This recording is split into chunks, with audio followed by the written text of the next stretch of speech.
উত্তরবঙ্গে কেন্দ্রীয় স্বরাষ্ট্রমন্ত্রী, নজর দেশের সীমান্ত নিরাপত্তায়। 3 দিনের রাজ্য সফরে কেন্দ্রীয় স্বরাষ্ট্রমন্ত্রী অমিত শাহ গতকাল রাতে বাগডোগরা বিমানবন্দরে পৌঁছন তিনি। 3 দিনের রাজ্য সফরে তিনি এসেছেন উত্তরবঙ্গে কেন্দ্রীয় স্বরাষ্ট্রমন্ত্রী এবং নজর রয়েছে দেশের সীমান্ত নিরাপত্তায়।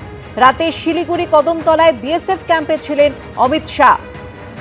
বিস্তারিত জানবো, কথা বলবো আমাদের প্রতিনিধি শিবাশিস মৌলিকের সঙ্গে। শিবাশিস, 3 দিনের রাজ্য সফরে এসেছেন অমিত শাহ, কি কর্মসূচি? দেখো, শুরুতেই তোমার জানাই যে গতকাল রাতেই 10টা 15 নাগাদ শিলিগুড়িতে বাগডোগরা বিমানবন্দরে এসে পৌঁছন কেন্দ্রীয় স্বরাষ্ট্রমন্ত্রী অমিত শাহ।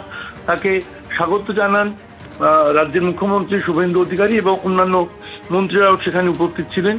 এরপর আজ সকালে তিনি সীমা যে আমাদের যে বর্ডার রয়েছে সীমানা পরিদর্শন করতে যাবেন উত্তরবঙ্গে। সেখানে প্রহরী সম্মেলনে অংশ নেবেন কেন্দ্রীয় স্বরাষ্ট্রমন্ত্রী অমিত শাহ। এই প্রহরী সম্মেলনে সেখানে যেমন তিনি বিএসএফ জওয়ানদের সঙ্গে মত বিনিময় করবেন, এই অনুষ্ঠানের পাশাপাশি তিনি তারপরে চলে আসবেন উত্তরকন্যায় দিনভর একাধিক বৈঠক রয়েছে এবং সেই একাধিক বৈঠকে অংশ নেবেন কেন্দ্রীয় স্বরাষ্ট্রমন্ত্রী হিসেবে। সেই বৈঠকে কিন্তু একদিকে যেমন এই রাজ্যে 3টি নতুন আইনের পূর্ণাঙ্গ বাস্তবায়ন নিয়ে বৈঠক হবে, জন্ম মৃত্যু নিবন্ধন সংক্রান্ত বৈঠক হবে। তারপরই কিন্তু বেরিয়ে তিনি সন্ধ্যা 7টা নাগাদ বাগডোগরার উদ্দেশ্যে রওনা দেবেন। তার সঙ্গে মুখ্যমন্ত্রী শুভেন্দু অধিকারী থাকার কথা রয়েছে। বাগডোগরা থেকে বিমানে কলকাতা বিমানবন্দর পৌঁছবেন কেন্দ্রীয় স্বরাষ্ট্রমন্ত্রী।